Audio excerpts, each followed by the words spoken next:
Assalamualaikum warahmatullahi wabarakatuh. Nama saya Sandi Dava Pardana, NIM D100 190 170, nomor absen 18. Di sini saya akan menjelaskan tata cara merawat jenazah. Yang pertama yaitu memandikan jenazah, yang kedua mengafani jenazah, dan yang ketiga menguburkan jenazah. Hukum merawat jenazah adalah fardu kifayah, artinya bahwa kewajiban itu cukup dikerjakan kelompok masyarakat. Syarat jenazah yang dimandikan: 1. Muslim. 2. Ada wujud tubuhnya walaupun sebagian. 3. Bukan orang mati syahid. Kebutuhan yang perlu disiapkan: 1. Tempat tertutup untuk memandikan jenazah. 2. Air secukupnya dalam 3 bak. Bak pertama berisi air tanpa campuran. Bak kedua berisi air yang dicampur daun bidara atau sabun. Yang bak ketiga air yang dicampur kapur barus. Lalu handuk untuk mengelap, kain kering untuk mengganti kain yang basah, tempat tidur yang digunakan untuk membaringkan jenazah, yang terakhir tambahan untuk mengumpulkan barang yang kotor. Pelaksanaan memandikan jenazah: yang pertama, niat ikhlas karena Allah Subhanahu wa Ta'ala. Yang kedua, jenazah diangkat dan diletakkan pada tempat yang telah disiapkan dengan posisi menghadap kiblat. Yang ketiga, lepaskan seluruh pakaian yang melekat pada tubuh, serta tutuplah bagian kemaluan jenazah selama memandikan. Yang keempat, dibersihkan dulu bagian mulut, hidung, telinga, dan dubur sambil ditekan secara pelan agar kotoran keluar dengan tuntas. Yang kelima, kemudian mulai memandikan dengan cara mandikan dari anggota badan sebelah kanan, terutama anggota bagian wudhu, tapi bukan untuk memwudukan, dengan bilangan ganjil, yaitu 3 kali atau secukupnya. Selesai dimandikan, jenazah dikeringkan dengan handuk atau sejenisnya. Bersamaan dengan ini, kain yang basah diganti dengan kain yang kering.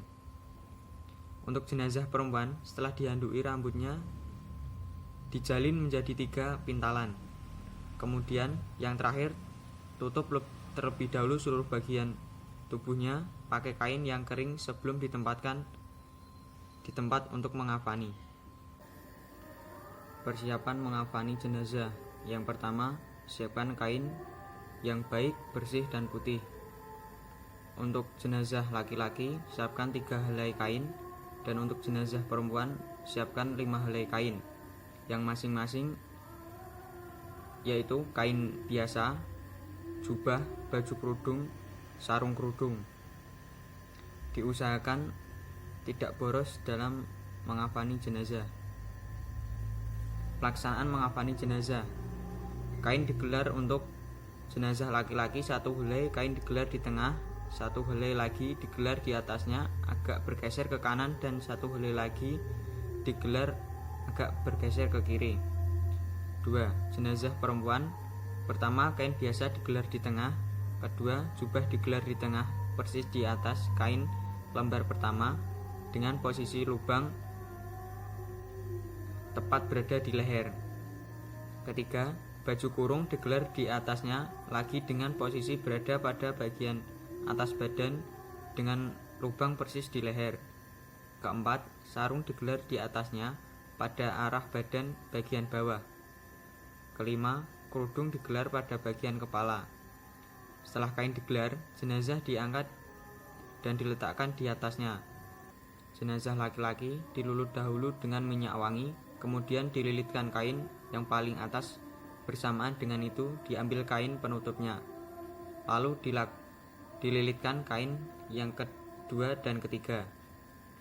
Untuk jenazah perempuan, dilulut dahulu dengan minyak wangi, kemudian diikat kerudungnya, dililitkan dengan urut kain sarung, baju karung, mantel jas, dan kain biasa. Setelah selesai dikafani, selanjutnya mayat disolatkan.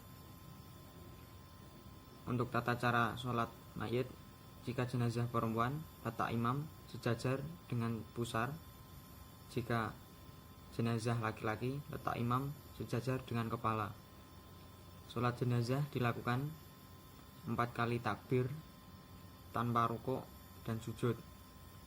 takbir pertama atau takbiratul ikram, setelah itu membaca Al-Fatihah, takbir kedua, setelah itu membaca sholawat Nabi, takbir ketiga, setelah itu membaca doa untuk mayit, takbir keempat, setelah itu membaca untuk doa untuk yang kita yang masih hidup, setelah itu salam. Inti atau makna dari penjelasan tersebut adalah kita harus merawat mayit atau jenazah dengan sebaik mungkin sesuai syariat Islam, karena hukumnya untuk merawat jenazah adalah fardu kifayah, yaitu jika suatu kelompok tidak atau masyarakat tidak merawatnya, maka semua kelompok itu akan berdosa. Sekian dan terima kasih. Wassalamualaikum warahmatullahi wabarakatuh.